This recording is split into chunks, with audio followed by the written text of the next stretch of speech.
राजीव जी, सबसे पहले शुरुआत आज करता हूँ।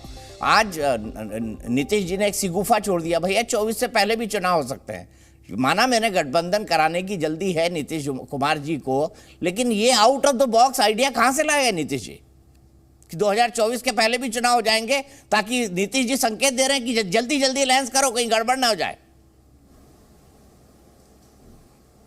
देखिए, आपकी बिरादरी के एक वरिष्ठ पत्रकार की एक रिपोर्ट है और हिंदुस्तान के एक लोकप्रिय दैनिक में भी छपी है।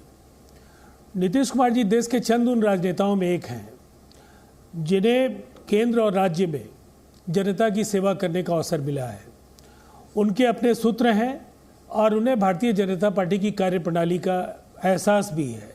उन्होंने अगर कोई बात कही है तो ये शिगुफा नहीं है, तथ्यों पर आधारित ही होगा और कभी भी गैर जरूरी बातें वो नहीं करते हैं। इसीलिए उनकी बातों को बहुत ही गंभीरता से लेना चाहिए। एक अलग बात है कि चुनाव जब भी होंगे, विपक्ष मजबूती के साथ न केवल नरेंद्र मोदी जी बल्कि भारतीय जनता पार्टी, संघ परिवार और उनके कुछ छोटे बड़े जो सहयोगी हैं, उनकी जो विजय यात्रा को लेकर के जो उनकी कोशिशें हैं, जो अश्वमेध यज्ञ का घोड़ा वो सब जगह घुमाते हैं, उसको कहीं ना कहीं रोकने की तैयारी पूरी है और हम मोदी जी की राह बहुत ही मुश्किल बनाने वाले हैं।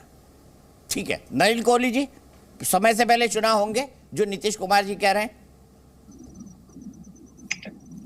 ये राजीव जी ने जो बात रखी स्वाभाविक है, वो अपने नेता और अपनी पार्टी के लिए इस प्रकार की बात रखेंगे। लेकिन एक पहलू और भी हो सकता है। ये हो सकता है कि नीतीश जी बड़े प्रयास में हैं कि एकजुटता हो। क्या है दीपक जी, देश तो अनेकता में एकता है, लेकिन जो विपक्षी दल है वो अनेकता को पसंद करते हैं, एकता से भागते हैं। उनकी अपनी जो पहचान है, कौन उनका नेता होगा, केवल मोदी विरोध या भाजपा विरोध, ये एक एजेंडा नहीं हो सकता है विकल्प का। ये तो एक नकारात्मक एजेंडा है। तो सकारात्मक एजेंडा कौन सा जनता के सामने? अब ये जो है बड़े विषय हैं। एक बैठक होनी थी, सारे लोगों को मिलना था, वो बैठक हो गई स्थगित। उसके बाद नीतीश जी ने कह दिया ये। तो हम कोई भी नेता या कोई भी राजनीतिक विश्लेषक ये भी सोच सकता है कि नीतीश जी ने जानबूझ के ये कहा है ताकि बाकी दलों में एक भय का माहौल हो जाए कि भाई ऐसा ना हो, हमारी गाड़ी छूट सकती है, आइए तुरंत हम लोग एक बार मिले। तो नीतीश जी ने अपने जो भी उनके राजनीतिक कैलकुलेशन है, वो व्यक्तिगत क्या कैलकुलेशन होंगे, उस कैलकुलेशन के तहत उन्होंने ये शकोगा छोड़ दिया है। अब ना कोई इस पर आधारित है कोई बात, ना कहीं पर हमने ऐसी कोई चर्चा सुनी। कहां से ये बात आई, क्यों आई, ये नीतीश जी ने कहा। लेकिन हाँ, जरूर मीडिया में इस बात को कहकर आज के दिन वो प्रासंगिक फिर से हो गए। ठीक है, मैं सीधे राजीव जी के पास चलता हूँ। राजीव जी, आपको लगता है टीएमसी, सीपीआई, सीपीएम को आप एक साथ बिठा पर लेंगे और सीपीआई एमएल को भी टीएमसी के साथ? देखिए दीपक चौरसिया जी, ये हम सबों के लिए सौभाग्य का अवसर है। इस पैनल में आप जैसे अनुभवी पत्रकार, जिन्होंने इस देश की सियासत को, पक्ष और प्रतिपक्ष की कार्यशैली को काफ़ी करीब से देखा है, और अगर आप 89 याद करेंगे तो आपको वो अद्भुत दृश्य दिखेगा जब एक तरफ बीजेपी थी जनता दल के साथ, दूसरी तरफ लेफ्ट भी था और दोनों के उस सरकार में मंत्री भी थे। स्थितियां जब असामान्य हो तो असाधारण निर्णय होते हैं। 23 की बैठक को मैं लेकर इतना ही कहूँगा कि न किसी नवनिर्वाचित मुख्यमंत्री का यह शपथ ग्रहण समारोह है, न किसी नेता के जयंती या उनके पुण्यतिथि के अवसर पर एकत्रित लोग हाथ उठाकर एकजुटता के लिए फोटो अपॉर्चुनिटी का इस्तेमाल कर रहे हैं, या जो आ रहे हैं उन्हें पता है कि किन मुद्दों पर बात होगी, क्या न्यूनतम सहमति के सवाल हो सकते हैं, कैसे आगे का हम रोड मैप तय करेंगे। इन मुद्दों को लेकर उनका चिंतन और उनके जो विचार हैं वो 23 को देश के सामने साझा करने का अवसर मिलेगा। तो मुझे लगता है इस भ्रम में किसी को नहीं होना चाहिए कि जो आया है वो नहीं जाएगा। कांग्रेस ने भी इस देश में 50 वर्ष हुकूमत की और उस सरकार का पतन हुआ। भारतीय जनता पार्टी कुछ दिनों के लिए सत्ता में आई, फिर जनता दल और जनता पार्टी के दौर की मैं चर्चा नहीं करूंगा, मैं भाजपा के संदर्भ में कहूंगा। लेकिन फिर 2004 से 2014 तक कांग्रेस के नेतृत्व में यूपीए की सरकार 10 साल तक चली। आपने भी तो 10 ही साल चलाए हैं। और जिस तरह की एंटी इनकम्बेंसी है, जिस तरह से मुद्दों को लेकर आपकी असहायता दिख रही है, जिस तरह से बयानवीरों के बल पर चुनाव में ध्रुवीकरण की कोशिशें हो रही हैं, निसंदेह ये साबित करता है कि अगर आपका कोई नेता किसी को गजनी कहने लगे, किसी को ओसामा बिन लादेन कहने लगे, तो ये जो बौखलाहट और हताशा हम समझ सकते हैं कि आप महंगाई बेरोजगारी पर अब बात करने के लिए तैयार नहीं है, आप संप्रभुता राष्ट्रीय एकता पर बात करने के लिए तैयार नहीं है। डिप्लोमेसी जो पूरी तरह से अतिवादियों ने जिस तरह से इंग्लैंड में, लंदन में भारतीय उच्चायोग के सामने शर्मनाक तरीके से प्रदर्शन किया।